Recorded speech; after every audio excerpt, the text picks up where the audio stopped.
Desde pequenos, idealizamos nossas vidas com olhares otimistas e sinceros. Nos vemos atingindo grandes feitos, alcançando nossos objetivos. Agora é a hora de ser do tamanho dos seus sonhos e não aceitar nada menos que isso. Nós acreditamos em você. Para isso, temos como objetivo proporcionar a melhor experiência logística da sua vida, conectando o mundo em apenas um clique. Unimos todas as facilidades para integrar o processo logístico com o menor custo, oferecendo mais qualidade e velocidade para suas operações. Esse é o Grupo Elo, o elo entre você e os seus sonhos. Você imagina, a gente realiza. Fala galera, tudo bem? Eu sou João Pedro Morato. E eu sou Bruno Tedesco. E esse é o EloCast. Estamos recebendo hoje a professora Bebel aqui no nosso podcast. Para vocês que sabem, nós estamos em uma campanha especial pelos 100 episódios que nós completamos, enfim, no mês passado. Que legal. E nós resolvemos, enfim, prestigiar os nossos ouvintes, enfim, quem está acompanhando a gente durante tanto tempo. Porque esse ano aqui em Piracicaba, como vocês sabem, não só em Piracicaba, né? Nós temos as eleições para prefeitos. E como nossa matriz é aqui em Piracicaba, nós resolvemos trazer, enfim, os pré-candidatos à Prefeitura de Piracicaba para o nosso podcast, para, enfim, conhecer eles um pouquinho mais e para apresentar eles, enfim, dar a oportunidade deles falarem um pouquinho com vocês. Hoje estamos com a professora Bebel, uma renomada educadora e líder sindical no Brasil, com uma carreira dedicada ao ensino e à defesa dos direitos aos professores. Hoje ela é a segunda presidente do Sindicato dos Professores do Ensino Médio, do Ensino Oficial do Estado de São Paulo, formada em letras aqui pela nossa queridíssima Unimep, e era conhecida por uma incansável luta, enfim, em diversas áreas da política pública, tanto na educação, na valorização dos profissionais, na valorização de todos os profissionais, não só da educação, como dos profissionais públicos, e tem uma atuação marcada com compromisso à justiça, à democracia, a moradia e a melhoria das condições de trabalho de todo o funcionalismo público. Bebel, é um prazer te receber aqui nesse podcast. Que bom que, enfim, agendas corridas, mas que bom que a gente está aqui batendo esse papo hoje. Obrigado por estar aqui e que bom que a gente conseguiu arrumar um horário para falar com você. Bem, primeiro, para mim é uma satisfação estar muito aqui, muito grande estar aqui no podcast Elo, o Elo Podcast. EloCast. EloCast, nem o pod tem. EloCast, está com o Bruno, João. Dizer que é muito bom a gente estar podendo expor as ideias, porque é isso, a população tem o direito, né? Enfim, como vocês já ressaltaram, nós estamos diante de eleições municipais, é importante, né? Quanto mais informação chegar para todos que nos acompanharem através desse EloCast, né? Eu acredito que a gente vai estar contribuindo para que, né, clarifique aí as dúvidas que as pessoas possam vir a ter. Com certeza, Bebel. Então, assim, como o João disse, é um prazer te receber, tá? Aqui no nosso EloCast. Todos os episódios estão sendo gravados, vão ser sorteados depois a ordem, né, que eles irão sair. Mas é muito legal ter você aqui, tá? A gente passa aqui direto, né, João? A gente trabalha aqui, o escritório, inclusive, é bem próximo aqui da nossa matriz. E a gente vai, então, começar esse bate-papo com a pré-candidata. E bora lá, João. Pode começar. Isso aí. Eu queria saber um pouquinho, no início da trajetória, né? Enfim, se você é daqui de Piracicaba, quando é de Piracicaba, como decidiu, enfim, seguir a carreira de professora. E da onde que a ideia de ser professora acabou se tornando uma carreira política? Você pode dar só um brevezinho para a gente começar? Bom, que bom. Eu sou nascida em Artemis, antigo Porto de João Alfredo. Era assim que era chamado, Artemis. E nasci lá, meu pai trabalhava na usina Costa Pinto. Meus pais, sim, são mineiros. Essa estação aqui da Paulista, ela guarda muitas memórias, muitas histórias, inclusive do meu pai e da minha mãe. Eles desceram de lá entendeu? Desceram aqui para vir para Piracicaba. Vieram de Minas até aqui, né, na Paulista. Então, eu acho que essa estação tem muita história de muita gente que desceu ali e acabou, né, construindo as suas histórias. Na verdade, a gente vem de uma infância, sim, rural, porque meu pai trabalhou na usina Costa Pinto. Depois a usina ela teve uma queda e minha mãe teve que sair para trabalhar. E a gente, então, foi crescendo, eu também crescendo, e a gente também teve que sair trabalhar muito novinha, né? Eu comecei a trabalhar com 10 anos de idade, em casa de família. Depois eu fui trabalhar num restaurante. Era inconformada, né? Não poderia ser diferente do que eu sou, porque eu não entendia assim. Eu falava, meu Deus, eu tenho que estudar e trabalhar, porque eu fazia as duas coisas, estudar e trabalhar. Por que é que a vida é tão difícil, né? Mas eu entendia minha mãe. Minha mãe, ela dizia para nós o seguinte: não arrume emprego ou uma casa para trabalhar se vocês não conseguirem estudar.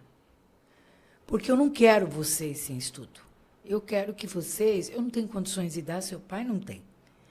Então, vocês têm que ter oportunidade de estudar, vocês têm que estudar. Ela é muito simples, ela é analfabeta.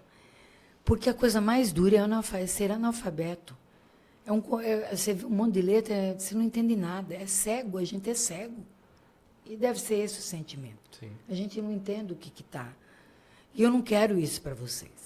Então, esse esforço, para mim, eu acho que me engrandeceu, entendeu? Porque isso me fez conformar com o que a gente pudesse ter, com o que a gente pudesse vestir, com o que a gente pudesse dividir.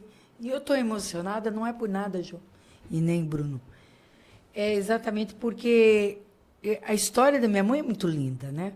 Que ela se confunde com a nossa. Ela é aquela mulher, naquela época, muito emancipada, que pegou o arrimo da casa e disse: meu pai era um democrático, daqueles de... deixava tudo para ela mesma, ela que tinha que ser a manda-chuva, vamos usar o termo. Mas uma mulher assim muito forte, minha mãe. E ela nos formou assim. Então, essa foi uma infância até que eu tinha paixão por ser professora, ao ponto de dar aulas na lousa de tábua e carvão. Quando eu ia limpar, eu machucava, porque ficava lasca, eu machucava. Então, eu vivia com o dedo machucado e sangrava. E aí eu queria meus irmãos para ser meus alunos. Eu falava, eu não quero. A gente já tem que aguentar, professor, eu não quero. Eu falava, fulano, vem, fulana, vem, não. Aí eu ficava falando, imaginando a minha sala de aula. Tamanho era meu sonho. Então, a causa pela educação, ela vem muito imbricada com a preocupação da minha mãe, né?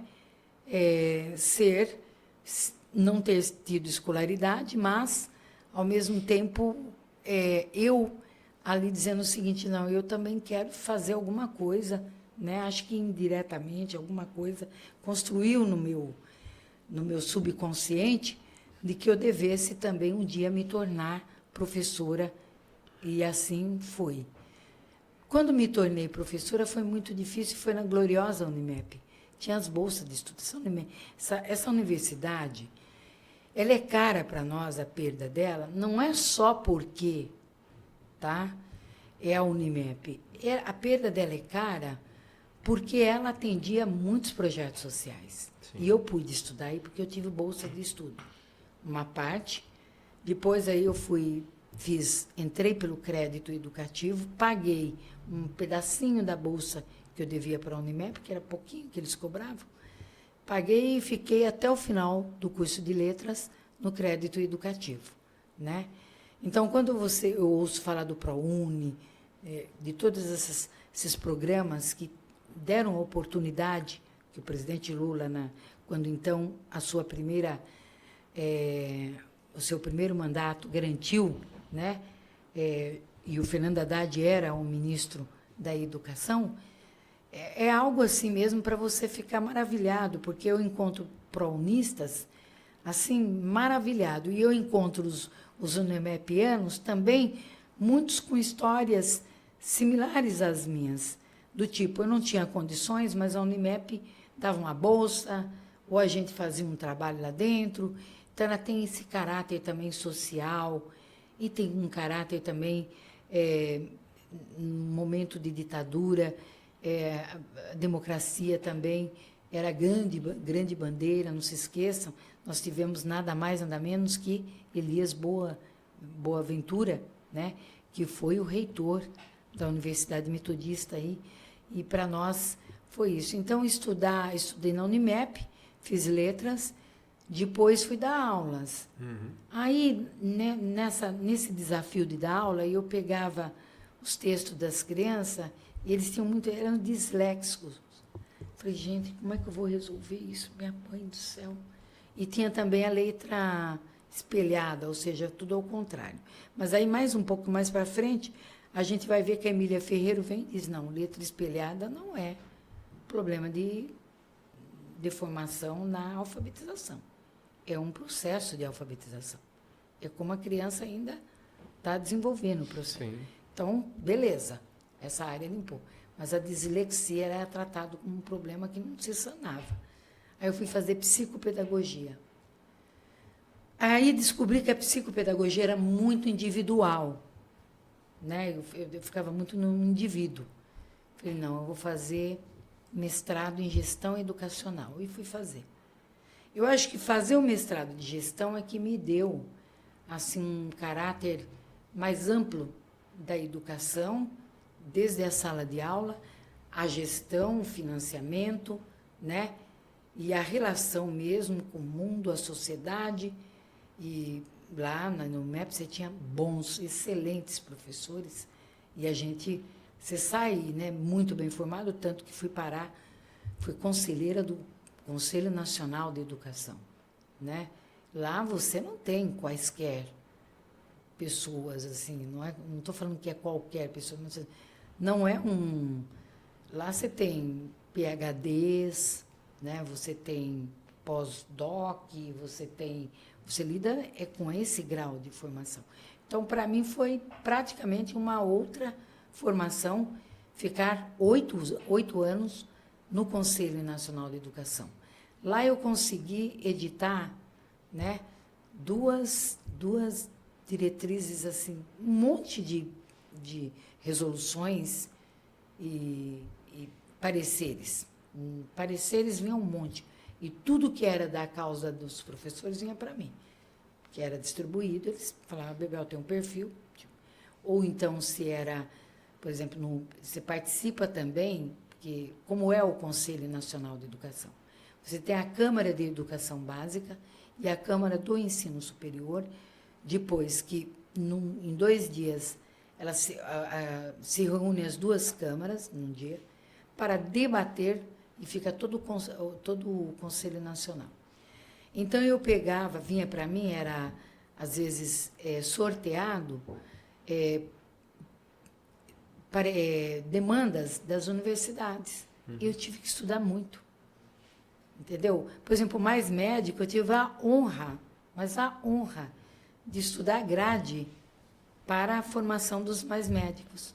Que o Padilha esteve lá com o Mercadante, que era então ministro da Educação, e apresentou, né, a grade do curso de medicina para a formação do mais médico, programa mais médico. Né? Então, eu tive a honra de participar, debater e votar. Né? Então, é uma coisa assim, estar no Conselho Nacional de Educação, para quem é apaixonado e apaixonada pela educação, como eu sou, é algo assim muito grande, sabe? É você ir para um mundo que tem, para além de alguém que é PhD, mas você lida com o secretário estadual de educação, secretário municipal de educação, por que não governadores? Passa a ter interesse numa pauta, você tem que ir lá conversar com o governador, um conjunto de governadores através, né, de articulações que são feitas para você ir lá conversar. Eu tive, por exemplo, na época que o Cid Gomes era governador lá no Ceará, eu tive que debater com a Isolda, que hoje está no MEC junto com o Camilo, eu tinha que debater uma questão sobre as diretrizes nacionais de carreira dos profissionais da educação. E tinha uma cisão, tinha uma contrariedade, porque já tinha uma política de terceirização dos funcionários de escola, e eu era contra. Aí, quando eu fui conversar, e começou um contra, a Isolda não, a Isolda até é muito afável e tal, e eu consegui uma conversa com o Cid. Aí ele olhou pro... Ele é muito simpático, ele é todo, né? Ele olhou assim, então, e falou assim, mas... E ainda tive, a Assembleia Legislativa do Ceará me levou para uma audiência pública. Eu fui para a audiência pública. Foi uma agenda alta, né? Aí o Cid olhou e falou assim, mas o que está errado aqui? Eu falei, bingo, ganhei. Perguntou para o menino que estava, né? Mas o que está errado aqui? São diretrizes. Nós podemos, naquilo que dá para fazer, faz, aquilo que... São diretrizes, não tem nada imposto aqui. E aí foi homologado é um parecer e uma resolução que você faz. E eu fiquei muito feliz, né? Porque eu acho que... E foi assim, um período exíguo. Primeiro foi a do magistério, essa é menos polêmica. Mas, mesmo assim, porque você sofre um pouco de preconceito por ser sindicalista. Acha que sindicalista só sabe subir no caminhão e gritar a palavra de ordem. Sim, em determinado momento, você está com a galera, com professores, professoras, problemas, você vai debater o problema da categoria ali. Sim. Às vezes é coisa que está fugindo muito, né, do normal, né? Do normal. Então, você chama greve, sim, claro. E não gostam de sindicalista, entendeu? O sindicalista a turma tem um pé atrás. Mas eu acho que é uma coisa errada, porque o sindicalista, ele ajuda muito. Eu vejo, muitas vezes, o secretário de Educação me liga, fala, professora Bebel, olha, posso mandar, porque eu sou deputada, então é meio que usa um pouco a questão institucional, político-institucional, né? A senhora que é do tema, tal, posso mandar para a senhora dar uma olhada? Tal? E eu, às vezes, discordo, muitas vezes discordo mesmo. Sim. E quando foi para voltar o direito dos professores fazerem o trabalho no próprio local de escolha, foi um acerto entre eu, o presidente da Assembleia, o líder do governo na bancada e mais o secretário Feder e o secretário executivo. Tudo é passado um pente fino, né, Bebel?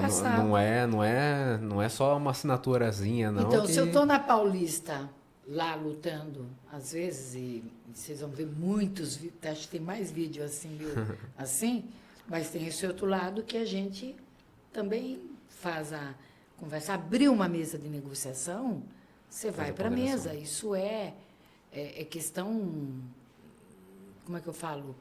Basilar de um bom sindicalista. Sim. E, sobretudo, da educação, porque ele é diferente dos demais. Nós somos. Bebel, só nessa questão da parte dos estudos, né, que a gente estava passando, foi nesse momento que você teve contato com o conselho, mas foi esse momento mesmo que você olhou para aquela situação e falou assim, vou entrar na política ou não? Queria que você me falasse qual foi o motivo que você preferiu entrar na política. Olha, é uma coisa impressionante. Eu não queria... Falava em ser deputada, eu pulava 10 pulos.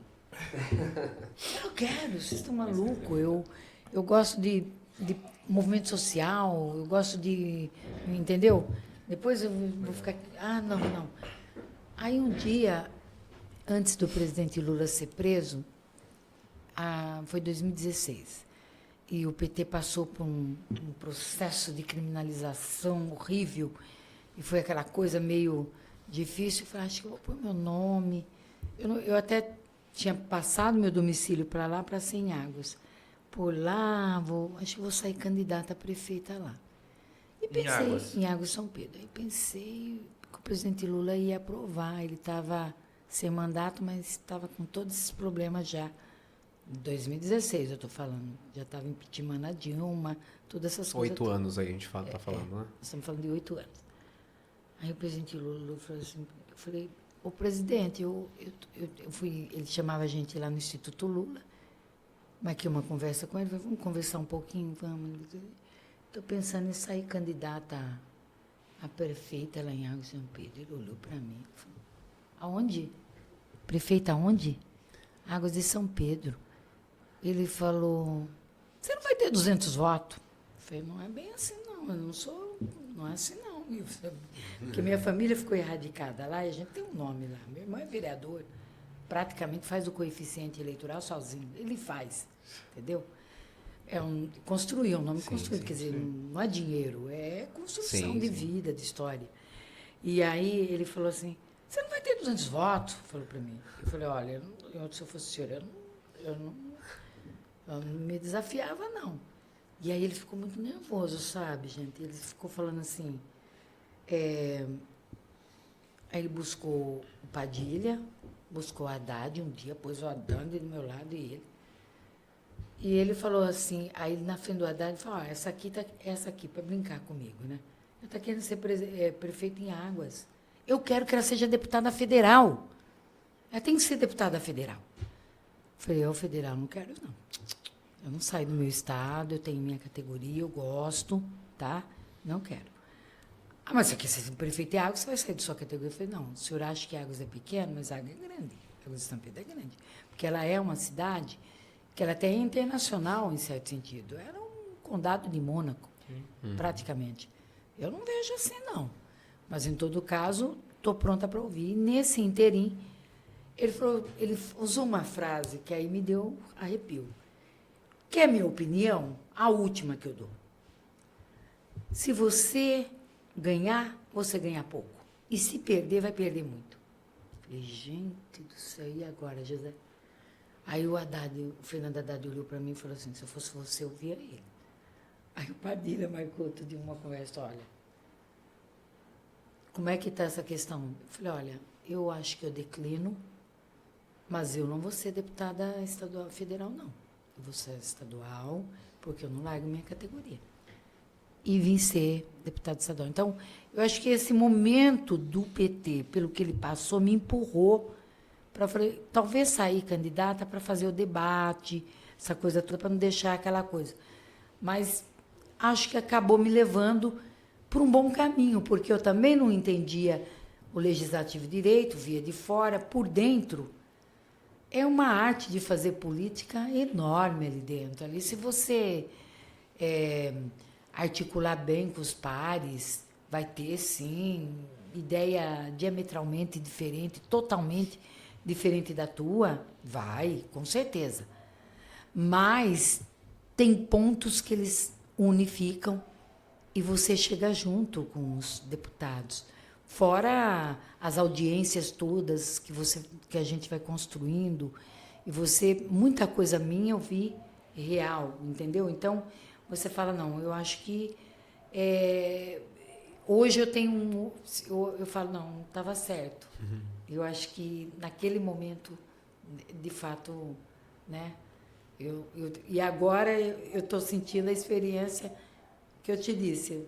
Uma coisa é um legislativo, tá? É algo mais distante do real. O executivo, você tem que apresentar uma proposta que o eleitor acredite em você. Aquilo vai acontecer. Porque se você falar algo mirabolante, o mais simples, ele falar, isso não vira. Isso não vai virar porque eu já ouvi, já me falaram, já vieram aqui, entendeu? Então, acredito que esse foi o momento, 2016. Ali que foi. Eu não queria, te juro, eu pulava, nossa, cortado. Falava assim, você vai ser deputada. Não, não. Mas já tinha papel de deputada, muitas vezes, entendeu? Já tinha. Bebel, eu queria saber, assim, com a visão do executivo aí, enfim, como pré-candidata, o que você vê para a cidade de Piracicaba e, assim, o que você teria de ideia que você acha que se encaixa melhor para Eu considero Piracicaba primeiro, viu? O Bruno, tô falando com o Bruno, né? João. Oi, o que eu tô falando? Tô falando com o João. Eu penso o seguinte, Piracicaba é uma cidade multicultural. Isso é imbatível. Ela é. Uma cidade que consegue ter uma comunidade inteirinha falando tirolês, é o quê? Ela é multicultural, né? Ou que tem as várias expressões aqui, ela tem uma cultura, mas ela precisa estar organizada e não está, né? Eu acho que é algo que a gente tem que pensar. Tem que pensar num patrimônio que Piracicaba tem, que é o Rio Piracicaba. Que na década, quando Machado foi prefeito, ele foi o grande idealizador do comitê da PCJ, né? Que inclui Piracicaba, Capivari e Jundiaí.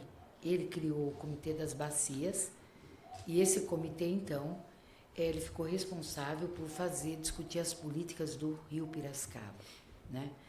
Então, o Rio Piracicaba é o grande patrimônio e, neste momento, não só por conta da mortandade dos rios, né?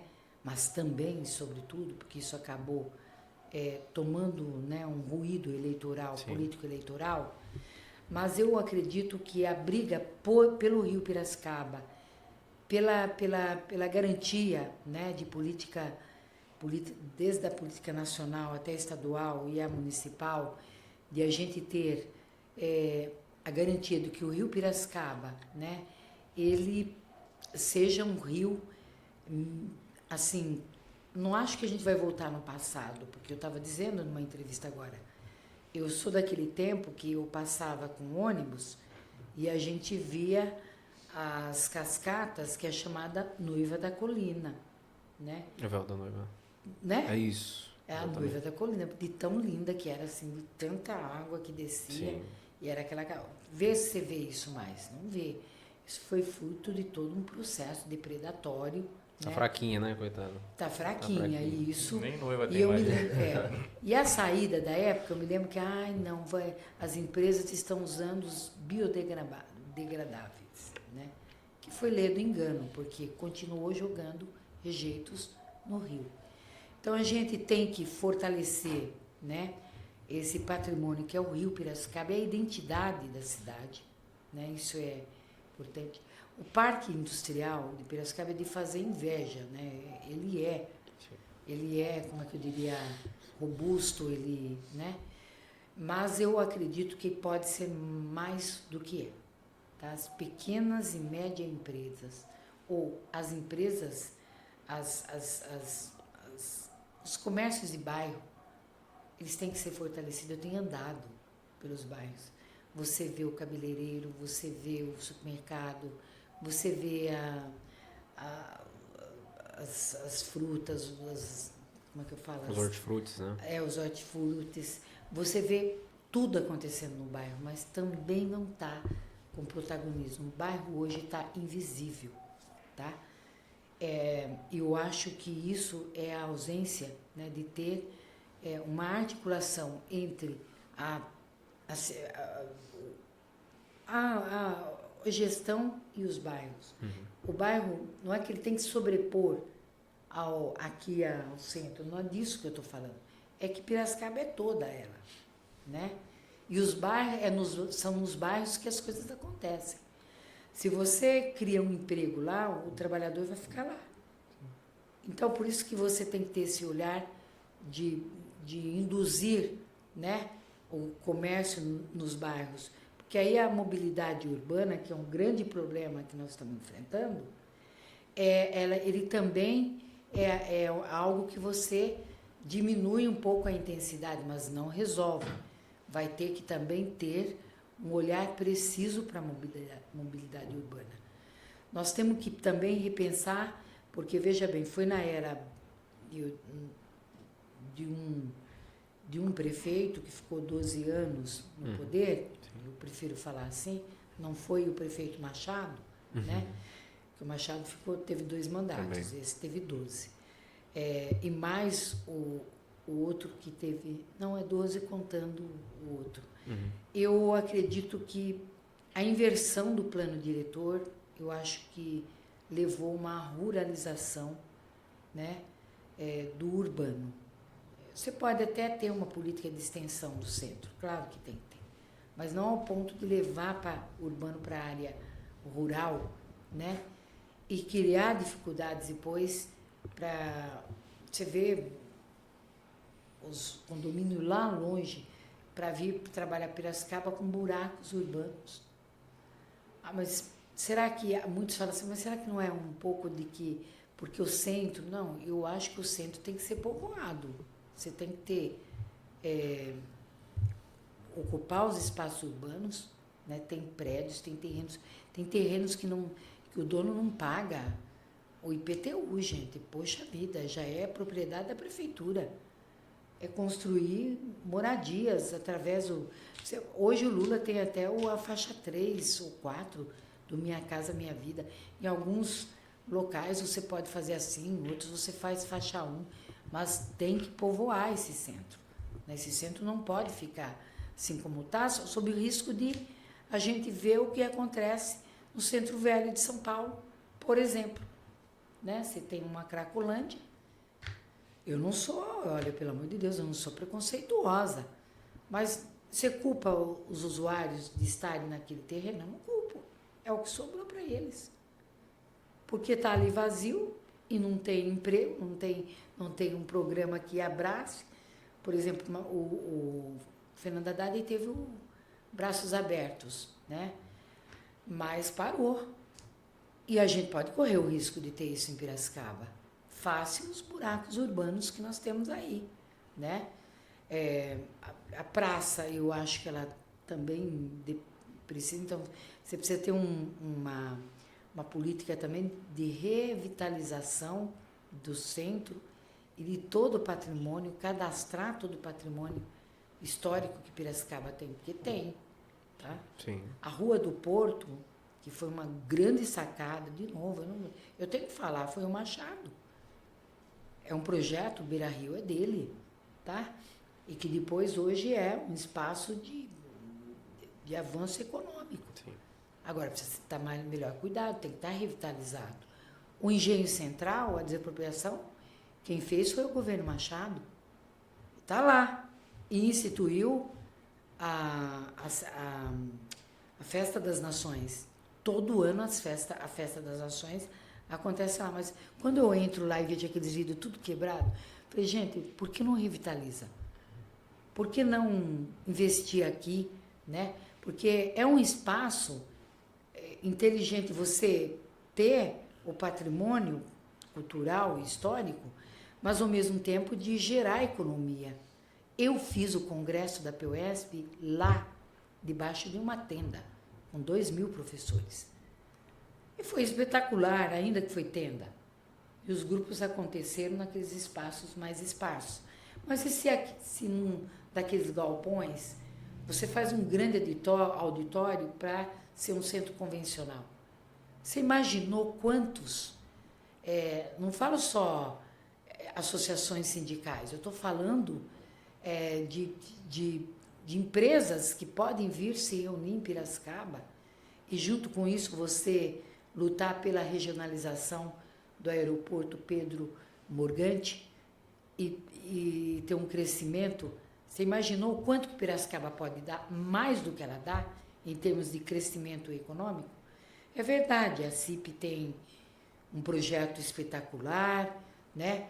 Os empresários, sim, têm tido um papel importantíssimo no crescimento da economia, mas não pode ser alguma coisa sem antes passar também, né, pela inclusão daqueles que também vivem em Piracicaba e pagam impostos.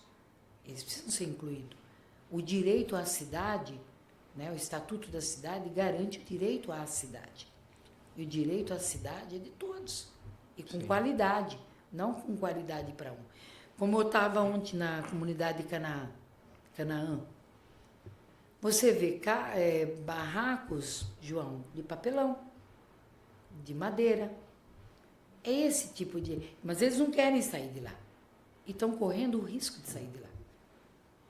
é isso que eu quero para Piracicaba? Não, eu acho que tem que ter moradia popular com qualidade. Eu acho que além de dar um tom de revitalizar, você, acho que levanta a autoestima, Piracicaba ainda pode, ela está hoje no 13º lugar na economia, ela pode ser mais. Ela tem um crescimento do PIB ante a do Brasil, entendeu? Sim. Então, não estou aqui para apedrejar. Uma capacidade muito grande de crescimento, né? Maior. Muito grande. Ela pode ser uma cidade... Sem falar no que ela tem mesmo, da riqueza territorial, sim, né? Então, nós temos uma monocultura, nós temos que ter uma multicultura, de plantio, estou falando. Plantar mais, ter agricultura familiar, agricultura que, sim, venha até ser forma de a gente tanto cobrir, né, a questão alimentícia em Piracicaba, sim, né, mas ao mesmo tempo você fazer porque se sobrar, vender e ser uma forma de trazer trabalho, emprego e renda para Piracicaba. Professora Bebel, frente a essas novas visões aí, né, dos pré-candidatos aí que vão se apresentar em breve, cada um traz algum segmento, né, que geralmente tem um foco, uma inovação, e a gente sempre, né, fala isso no nosso podcast, né, com os outros também, sobre o motivo, né, de cada um sair, né, pré-candidato, e qual o diferencial grande que eles irão trazer para essa possível, né, candidatura. Queria saber qual seria o diferencial da professora Bebel, tá? O que o eleitor ele pode, né, contar, ver isso daí mais para frente, que está diferenciando desses pré-candidatos, né? Porque acho que todo mundo traz alguma coisinha. Você acha que é tudo a mesma coisa? Você pensa que cada um tem alguma coisa diferente, mas que o seu vai ser um diferencial? Por que o público deveria realmente reconhecer mais o trabalho da professora Bebel? Eu acredito, Bruno, que o diferencial não é só ser mulher. É importante. Isso é importante. Muito importante. Eu me posicionar já é uma posição importante, que não é fácil, né? Eu vivi misoginia, machismo e natural, mas eu lido bem com isso, eu vou lidando, porque é uma questão cultural e você tem que ir, né? Mas o grande diferencial é o olhar que eu tenho, né, das políticas como política de Estado, e é importante explicar para a população o que significa. Porque a gente fica imaginando que é o Estado de São Paulo. Não, política de Estado é uma política que ela independente do partido que estiver governando, ela vai acontecer. A saúde tem que acontecer. Aliás, outro gargalo é a saúde. Sim. Tá? A saúde é uma política de Estado. A educação é uma política de Estado, né? A própria habitação também entra nos direitos fundamentais, é uma política de Estado, né? Então, são políticas que têm que estar dentro da esfera Estado. Quando eu estou falando Estado, é a administração pública, é a prefeitura, tá? É o centro cívico, eu estou falando do centro cívico. Tem que abraçar essa causa, porque você não pode, enfim, você tem que conviver com o privado, mas você não pode deixar o privado tomar conta do público. Isso não pode acontecer, tá? Porque nós estamos falando de, como é que eu falo, de cidadãos e cidadãs que pagam imposto, depositam o voto naquele ou naquela candidata, em A ou B, tá? Para ele fazer, não para terceirizar. Porque então tem que apresentar as terceirizadas que ele vai trazer. Se é assim, eu posso tudo? Então, não, eu acho que não, tá? É só você pegar o que está acontecendo com a saúde.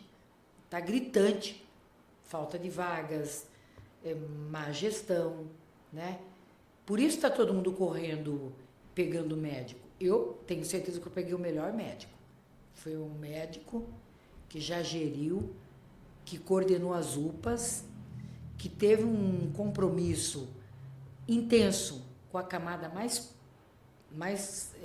pobre da população, porque foi médico de família, tá? Dr. Percy. Como o doutor, como é que ele chama?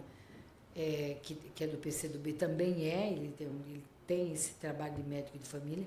Então, esse olhar de gestão para a saúde, é para isso que a gente não está por um médico porque sabe dar melhor o remédio assim, não, ele tem um olhar estratégico para a saúde e como é que a gente garante, tá, o salvamento de vidas. Essa é a questão.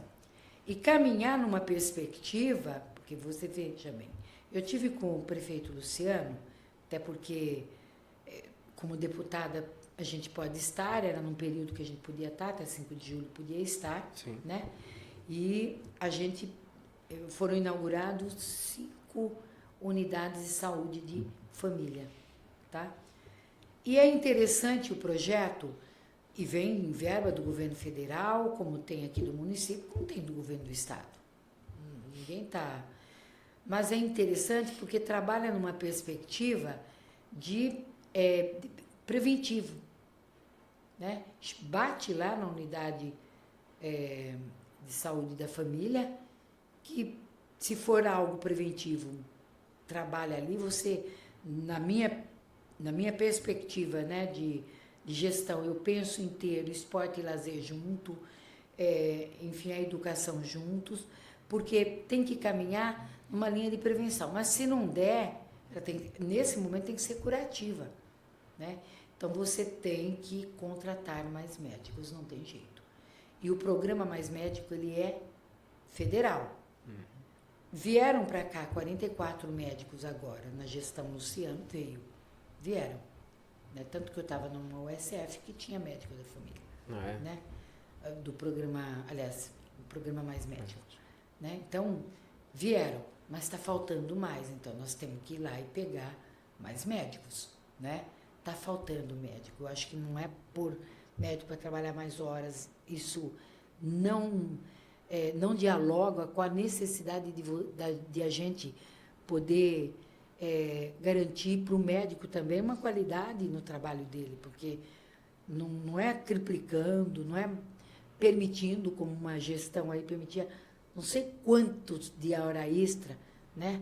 Pagava um dinheirão com hora extra, quando a gente poderia investir na contratação de médicos e fazer uma gestão, né? Assim, mais de atendimento, de um melhor atendimento. Nós estamos enfrentando filas nas UPAs, e a UPA é a porta de entrada no SUS. É para lá que vai, para o CROSS, né? E depois aí vai para a Santa Casa ou os plantadores de cana, que são os 2 hospitais que absorvem toda a demanda no SUS. Eu ajudo muito a Santa Casa e também os plantadores, por conta de que a população usuária dos 2 hospitais, ela vem do SUS. E eu só tenho uma forma de eu ajudar, aportando recurso para esses 2 hospitais. Né? E também para o regional, tivemos aí uma experiência linda, porque o Ilumina, ele não é privado, ele vem de dívidas que foi comprado com dinheiro público até, vamos combinar que foi, né, de uma multa que foi paga e que comprou. O Ilumina não é um hospital privado, ele é público. O Ilumina, João, eu ouvi declarações de mulheres dizendo, descobriram o meu câncer, estava no início, eu me salvei. Homens dizendo, estava na próstata, eu me salvei. A carreta é um espetáculo. Por que essa experiência não ser também algo, né, que a gente absorva? Né? E ela é nossa, é do município. Né? Então, nós temos que tratar, ampliar. Eu não acho que tem que ficar, como é que eu diria, construindo. Eu acho que você tem que otimizar o que tem, mas, ao mesmo tempo, ter uma gestão, né, que dê conta de tratar dessa demanda. E eu tenho certeza que nós vamos dar conta. Quer dizer, eu sou pré-candidata, mas a gente está fazendo essa discussão, nós vamos dar conta disso. Sem dúvida. Bebel, eu queria, como pré-candidata, enfim, você já comentou que assim, ser a pré-candidata mulher já é complicado por ser a única, né? E quando a gente fala de lados políticos, assim, eu sei que tem mais um pré-candidato de esquerda, mas assim, como que é ser a pré-candidata, assim, diria da oposição frente aos outros que todos são de direita? Porque eu vejo isso, na verdade, e a gente estava discutindo até antes do podcast, como uma vantagem para você, porque assim, quem tende a votar na esquerda tem menos pessoas para escolher. Então, assim, eu acho que é você e alguém, acho que do PSOL, se eu não me engano, que vai... Não, PCB, o PSOL está comigo. PCB. Então, assim, acho que isso vem como positivo para você. E como que, assim, é a ideia de conseguir trazer esses eleitores para fazer o voto para Bebel? Olha, eu acredito que o próprio programa de governo nosso vai ser um grande movimento, que é nisso que eu quero transformar.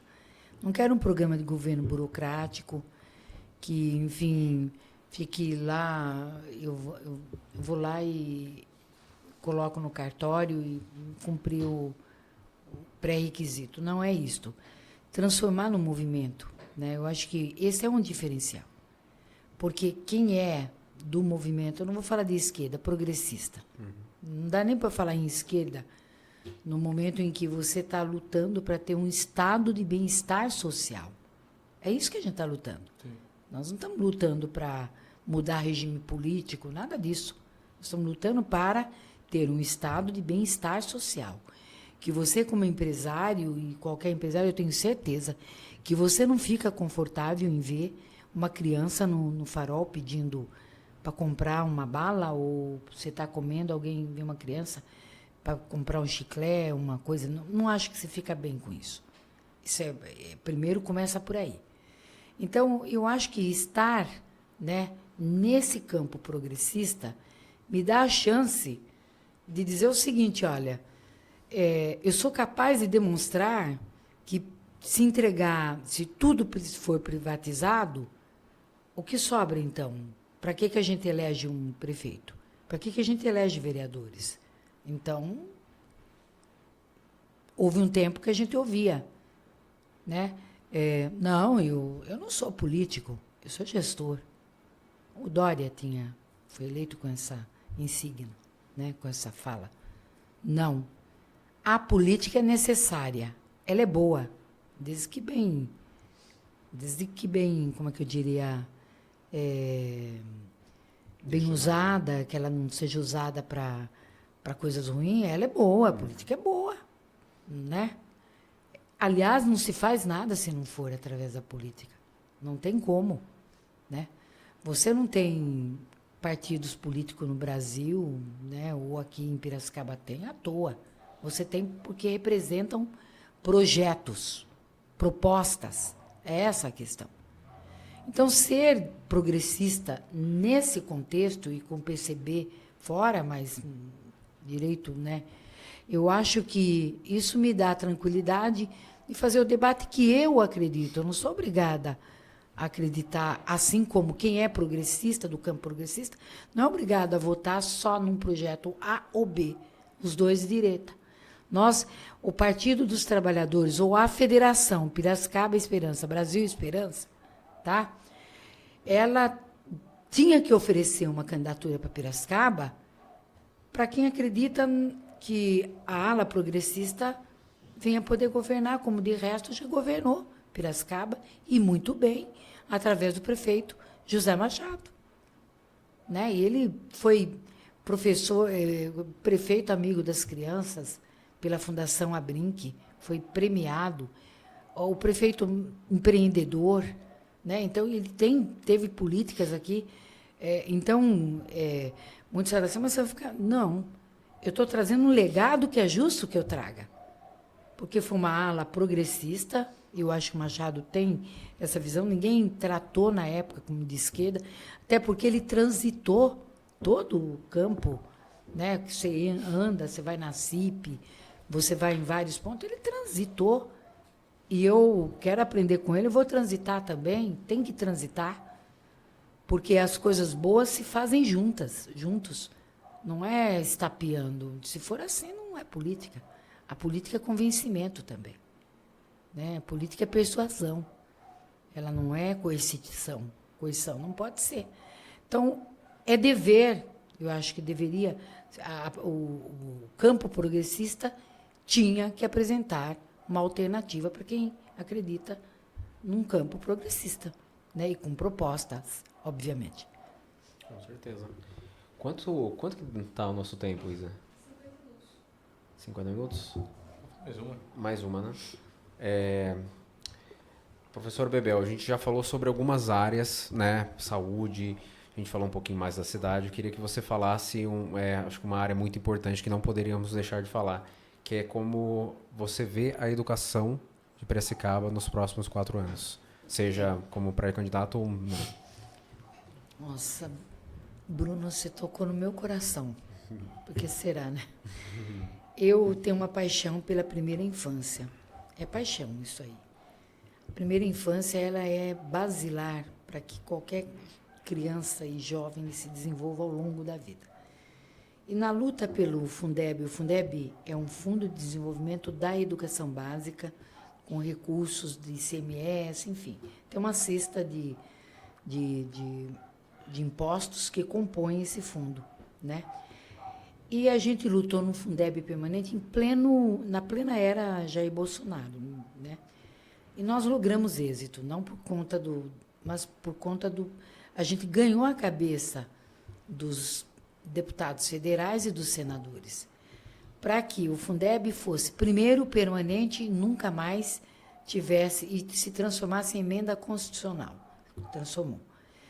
E a primeira infância tivesse uma visibilidade maior, porque a gente tem um grau muito alto de mulheres que trabalham, né? Um índice altíssimo de mulheres que trabalham e precisam de creches e pré-escola em tempo integral. Para mim, será fundamental, será a pedra de toque, garantir para todas as crianças. Se a mãe não quiser levar, o problema é dela. Mas eu quero garantir, eu pelo menos penso em garantir, né, como pré-candidata que estou falando, creches e pré-escolas para todas as crianças. Por quê? Porque a mãe não pode ser um problema dela. Hoje, a mulher, ela compõe a população economicamente ativa, e é altíssima. Sim. A composição dela, né, com o homem. Ela ou é arrimo de família, ou ela é mãe solo, tá? E ela, de certa maneira, precisa de um local para deixar seus filhos. Então, a gente não pode instigar. Você tem que trabalhar, mas vai deixar o filho aonde mesmo? Onde vai deixar o filho? Tem que ter a creche, tem que ter a pré-escola, tá? Porque ela tem que trabalhar e tem que ter segurança onde está seu filho. Porque não pode ser um problema dela também. Você quer trabalhar, se vire e pague uma pessoa, aí aquilo que ela ganha não dá para pagar. Ou deixe na vizinha, mas às vezes a vizinha não está o tempo todo lá, então ela vai e não tem onde deixar. Isso não pode ser um problema para a mulher. Então, a política, aí, essa questão de creche e pré-escolas, né, é algo que eu defenderei muito, mas lutarei contra a instituição de escola cívico-militar aqui em Piracicaba. Eu não concordo. Nem no Estado, em Piracicaba, a gente está prestes a ganhar uma ação lá em cima, né, não está no STF ainda, acho que está na AGU, por conta da inconstitucionalidade dessa escola que foi aprovada agora na Assembleia Legislativa. Mas é contra por quê? Porque eu acho que a educação básica, que inclui educação infantil, creches e pré-escolas, o ensino fundamental, primeiro e segundo ciclos, que vai até o 9º ano, o ensino médio e todas as modalidades de ensino, aí você coloca o profissionalizante, você coloca quilombola, indígena, você tem que garantir. Se no futuro o jovem ou a jovem quiser vir a ser, tá? Uma militar, ela pode vir, é uma escolha dela, mas ela tem que ter uma sólida formação básica, com todo o direito de fazer, com uma potência, com direito a um currículo, né, que lhe dê condições de ter uma autonomia intelectual. O que significa uma autonomia intelectual? É o jovem podendo se adequar, inclusive, às alterações que vai ocorrendo na tecnologia, e eles já fazem isso automaticamente, porque na medida que muda uma coisa, eu vejo a Maria Manuela, minha filha, ela já, não, deixa aí, mamãe, pá. Isso é porque ela está bem formadinha. Ela não está truncada como eu lá atrás, que não teve TI, não teve nenhum, entendeu? Faltou, né, essa formação para nós, né? Então, eu acredito, certamente, que se a gente fortalecer aí, você vai fortalecer, primeiro, a qualidade. Eu não gosto muito do termo, mas há uma exigência de uma mão de obra qualificada. Mas eu tenho que falar disso. O empresário vai ficar melhor porque ele vai ter uma mão de obra melhor qualificada, né? Ele vai poder dar formação continuada e o jovem vai poder alcançar. E nós não vamos conviver com o desemprego estrutural, que é exatamente você tem um emprego, mas não tem a qualificação para colocar naquela vaga. Esse é o desemprego estrutural, que a gente tem que corrigir, né? E eu defendo uma educação classista, aí você vai ficar bravo comigo, eu não poderia ser diferente. Porque eu acho, por que classista? Porque quem pode pagar, vai lá na escola e paga, vai lá na privada, na rede privada e paga, quem não pode pagar? Já perdeu muito, entendeu? Então, eu quero uma educação de qualidade, de super qualidade. Você vai ver como... Eu acho até que pode existir as escolas privadas, mas também as públicas com muita qualidade. Eu não preciso deteriorar a escola pública para que a privada sobressaia a pública. Não precisa. As duas podem ser de qualidade. Com certeza. Muito bom. Bebel, estamos quase rápido, mas quase batendo 1 hora já. E queria, enfim, voltar aí pro bate-volta, que a gente vai te fazer a pergunta, mas para te conhecer pessoalmente, tá bom? Sair um pouco do lado político profissional agora, conhecer um pouco mais da vida da Bebel. Bebel, Estado Civil. Você quer mesmo saber? Fique à vontade. Fique à vontade, Bebel. Não, mas eu vou falar. Solteira. Tá ótimo. Solteiro. Por opção, viu? Boa, aí sim. Foi. Fiz da minha vida o projeto. Né? Com certeza. Isso. Naturalidade, só para o pessoal, né? Artemis Piracicaba. Beleza. Filhos, Bebel. Tenho a Maria Manuela, adotei, com 0 meses. Meu pai morreu naquele ano e eu pensei que eu ia ficar muito... Fiquei triste, obviamente, era paixão. Falei, eu vou ter o pior Natal da minha vida. E a Maria Manuela preencheu 0 meses. A mãe deu para mim. E ela é uma negra linda e faz parte da minha vida. Hoje ela tem? 14 anos. 14 anos. Maravilha. Tem algum hobby? Olha, eu gostaria de ter... O meu hobby é leitura. Eu gosto muito de ler. Eu sou uma pessoa... Eu não sou muito dessas coisas de ficar... Não, eu gosto de ler. Mas as minhas leituras têm sido chatas, porque são textos jurídicos do legislativo. Têm sido chatas. Né? Eu não tenho aquele prazer de pegar aquela leitura gostosa, leve, que você vai criar personagens, aquela coisa toda. Mas esse é o... E a caminhada, esse é um hobby que eu mantenho. Que bom. Muito bom. Os dois lados, exercitando o conhecimento, né, e o corpo, né? Sem dúvida. Comida favorita? Bom, eu sou muito fã, primeiro, de muita verdura, né? Gosto de uma carne vermelha, não sou vegana, mas gosto de comida vegana também, curto muita coisa do vegano, acho que pôr, né, alguns pratos veganos na mesa é importante, isso educa muito. E deixa eu ver aqui que eu não sou muito afeita a doce, não. Não. Tá? Mais salgado. Muito mais salgado que doce. Bom. Muito bom. Filme favorito? Tem algum? Ai, olha, se eu tivesse que assistir de novo, Pode ser. Gandhi. Grande. Gandhi. Toda vez que eu assisto Gandhi, eu retiro de lá alguma coisa. Eu assisti 10 vezes. Que bom, isso é bom. Porque ali ele toca a fundo, né? Sem A dúvida. questão de como... É muito... Eu diria que entra numa religiosidade e ele puxa para si o problema de resolver o problema do Estado, quando faz guerra de fome, quando o sal, ele descobre o sal lá na Índia, e o sal acaba sendo um fator de divisão das castas todas, né? Então, isso... mas, ao mesmo tempo, ele tem algumas passagens assim... Tem uma frase que é muito forte. Ele fala assim, a única coisa... isso traduzindo, porque não é muito melhor elaborar. Ele diz o seguinte, que a única coisa que me deixa feliz, seguro, aliás, é que eu tenho certeza que os poderosos e todos aqueles que devastam vidas não têm vida, não é para sempre. Um dia cairão. Entendeu? Então é algo assim que fica forte na minha, quando eu quero me fortalecer. E gosto, né?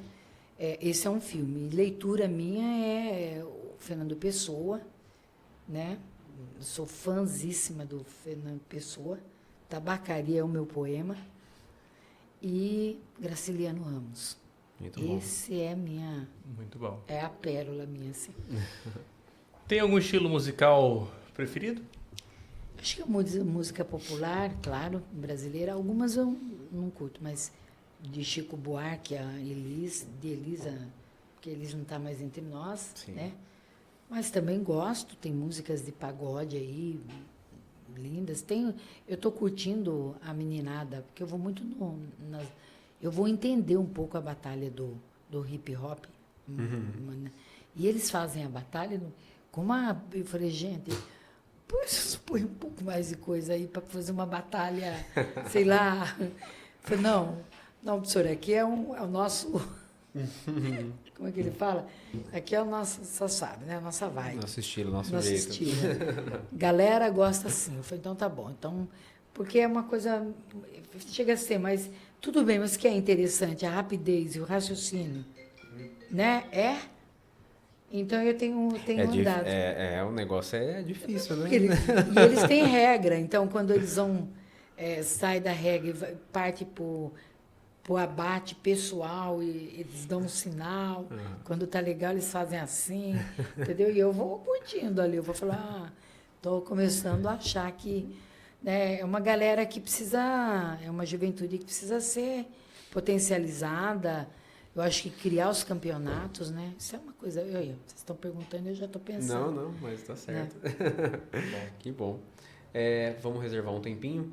Então, um tempinho como pré-candidata, professora Bebel, para você falar diretamente com o pessoal aqui que está nos assistindo, tá? E depois a gente vai divulgar nas nossas redes sociais. Vocês também fiquem à vontade também, caso queiram pegar cortes aí, tá bom? Pode ir lá. Bom, eu quero agradecer a oportunidade de estar aqui no Elocast. Isso. A gente está aprendendo e dizer que para mim foi gratificante, né? Mas ao mesmo tempo dizer que a minha pré-candidatura, eu espero pelo menos que ela seja assim capaz de estimular mentes e corações, né? Em prol de Piracicaba, por Piracicaba, né? E dizer que Piracicaba ela tem tudo para ser mais do que ela é. Ela vai ser, ela será, né? E acredito fielmente, né, que a população saberá fazer aí, né, a sua avaliação e no momento certo, claro, com as propostas e todos aí, ela vai fazer a escolha, né, no momento certo de fazer isso. E dizer que para mim é uma honra muito grande ter a oportunidade, né, de estar sendo candidata a prefeita, né? Mulher, estou posicionada, isso já é algo que me fortalece, e fortalecer as mulheres também para o legislativo, né? Que nós tenhamos também um legislativo mais progressista, que vote leis, né? De acordo com a necessidade dos cidadãos e cidadãs.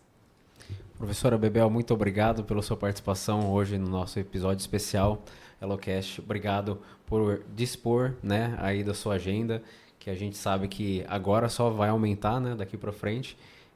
Foi um prazer conhecê-la pessoalmente, tá? E é isso aí. Muito obrigado mesmo. Bebel, eu também queria te agradecer. Enfim, sabemos da agenda correria, mas que bate-papo gostoso, que bom te receber aqui. Enfim, um prazer enorme pra gente.